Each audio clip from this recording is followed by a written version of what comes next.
Indian box ఆఫీస్ని షేక్ చేస్తున్న south హీరోలు అయితే ఆర్మాక్ సంస్థ వాళ్ళు రీసెంట్గా టాప్ 10 పవర్ఫుల్ స్టార్స్ అనే ఒక జాబితాని విడుదల చేస్తుంది. సో ఎవ్రీ ఇయర్ కూడా ఈ విధంగా జాబితాని వాళ్ళు విడుదల చేస్తూనే ఉంటారు. కానీ అందులో మాత్రం ఫిక్స్డ్గా ఎవ్రీ ఇయర్ కూడా ఉండే వాళ్ళు ఉన్నారు. దాంతోపాటు టాప్ 10లో టాప్ 5 హీరోస్ మన సౌత్ వాళ్ళే ఉండడం అనేది చాలా గొప్ప విషయం. అండ్ మన తెలుగు సినిమాలు రీసెంట్ టైంలో వచ్చినటువంటి ప్రతి ఒక్క సినిమా కూడా ఎంత అద్భుతమైన విజయాల్ని రికార్డ్ చేస్తున్నాయని మనం చూస్తూ ఉన్నాం. ఓన్లీ ఇండియా వైడ్ గానే కాకుండా ప్రపంచ వ్యాప్తంగా కూడా మంచి గుర్తింపు సాధిస్తున్నాయి.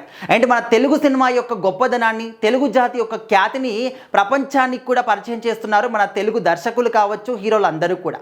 అయితే ఇప్పుడు ఏంటంటే ఈ టాప్ 10 పవర్ఫుల్ స్టార్స్ జాబితాలో టాప్ 5లో మన సౌత్ హీరోలు మాత్రమే ఉన్నారనమాట. మరి పుష్ప 2 ముఖ్యంగా అల్లు అర్జున్ గారు అనమాట. పుష్ప సిరీస్తోని ప్రపంచం మొత్తాన్ని కూడా షేక్ చేశారు. ముఖ్యంగా మన ఇండియన్ బాక్స్ ఆఫీస్ అన్నవి అసలు ఒక అల్లాడించారని చెప్పుకోవచ్చు. అతి తక్కువ సమయంలో అంత గొప్పగా అంత భారీ అమౌంట్ రావడం అనేది నిజంగా అప్పటి వరకు ఏ సినిమా కూడా రాలేదు. సో ఆ విధంగా గొప్ప రికార్డ్ని పుష్ప 2 సినిమా రికార్డ్ చేసింది. సో ఆ తర్వాత ఓన్లీ సౌత్ స్టేట్సే కాదు, నార్త్ స్టైల్లో కూడా ఇక్కడ మన అల్లు అర్జున్ గారు ప్రతి ఒక్కరికి కూడా ఫేవరెట్ అయిపోయారు. ఆయన యొక్క మ్యానరిజం కానీ, ఆ సినిమాలో డైలాగ్స్ కానీ, ఆయన యొక్క యాటిట్యూడ్ కానీ అందరినీ కూడా ఆకట్టుకుంది. ముఖ్యంగా చెప్పాలంటే తెలుగు వాళ్ళకన్నా కూడా నార్త్ సైడ్ వాళ్ళు ఎక్కువగా అల్లు అర్జున్ని ఆదరించారు. ఇప్పటికి కూడా అల్లు అర్జున్ #1 హీరో అని చెప్పేసి వాళ్ళే ఒప్పుకుంటారు కూడా. ఇంకా ఆ తర్వాత అసలు ముందుగా మన తెలుగు సినిమాల్ని ప్రపంచానికి పరిచయం చేసినటువంటి హీరో ఎవరైనా ఉన్నారంటే బాహుబలి ప్రభాస్ గారు మాత్రమే. ఆ తర్వాత వచ్చినటువంటి ప్రతి ఒక్క సినిమాని కూడా ఆయన అంటే ఎవ్వరూ కూడా రికార్డ్ చేయని రికార్డులని కూడా ఆయన క్రియేట్ చేస్తూ అందరూ కూడా అలరిస్తూ ఇప్పటి వరకు అయితే ఆయన ఇంకా చాలా సక్సెస్ఫుల్గా ముందుకెళ్తూ ఉన్నారు. ఇప్పటికి కూడా వాళ్ళలో కూడా మంచి గుర్తింపు ఉన్న హీరోల్లో ప్రభాస్ గారు ఒకరిగా డెఫినెట్లీ ఉంటారు.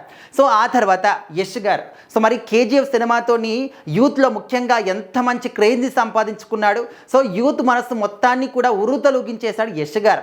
సో ఆయన కూడా వన్ ఆఫ్ ది మెంబర్ అనమాట. అండ్ ఆ తర్వాత కాంతార సినిమాతోని రిషబ్ శెట్టి గారు నిజంగా ఆయన యాక్టింగ్ అసలు అక్కడ ఆయన యాక్టింగ్ చేశాడా, నిజంగానే ఒక దేవుడు పూనాడా, అక్కడ జీవించేశాడని చెప్పేసి కాంతార కావచ్చు, కాంతార చాప్టర్ 1 కావచ్చు, ఎంత అద్భుతమైన విజయాల్ని రికార్డ్ చేసామో మనం చూసాం. సో ఆ విధంగా కాంతార సినిమాతోని రిషబ్ శెట్టి గారు కూడా ఈ జాబితాలో చేరిపోయారనమాట. ఇంకా మోస్ట్ ఆఫ్ ది ఆల్ మన జూనియర్ ఎన్టీఆర్ గారు అందరికీ తెలిసిందే. దేవా సినిమాతోని, అదేవిధంగా త్రిబుల్ ఆర్ సినిమాతోని గ్లోబల్ వైడ్గా కూడా మంచి గుర్తింపు సాధించి పెట్టుకున్నారు.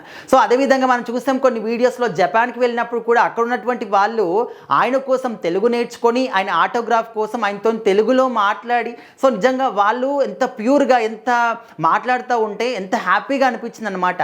మన తెలుగు హీరోకి జపాన్లో జపాన్ మహిళ ఇంత ఆయన కోసం తెలుగు నేర్చుకొని ఇంత ప్యూర్గా ఎంత స్వచ్ఛమైనటువంటి మనసుతో మాట్లాడుతుంది. ఆ వీడియో చూస్తే అందరూ కూడా అర్థమైపోతుంది. ఈ విధంగా మన తెలుగు హీరోలు అందరూ కూడా ప్రపంచవ్యాప్తంగా మంచి గుర్తింపును సాధించి పెట్టుకుంటూ ఉన్నారు.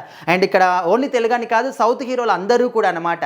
సో మరి టాప్ 10లో టాప్ 5 మన సౌత్ వాళ్ళే ఉండడం అనేది చాలా గొప్ప విషయం అనమాట. ఆ విధంగా సౌత్ స్టేట్స్లో ఉన్నటువంటి వాళ్ళు దర్శకులు కావచ్చు, హీరోలు కావచ్చు, అందరూ కూడా గొప్ప గొప్ప సినిమాలు తీస్తూ గొప్ప గొప్ప విజయాల్ని సాధిస్తూ ఉన్నారు కూడా.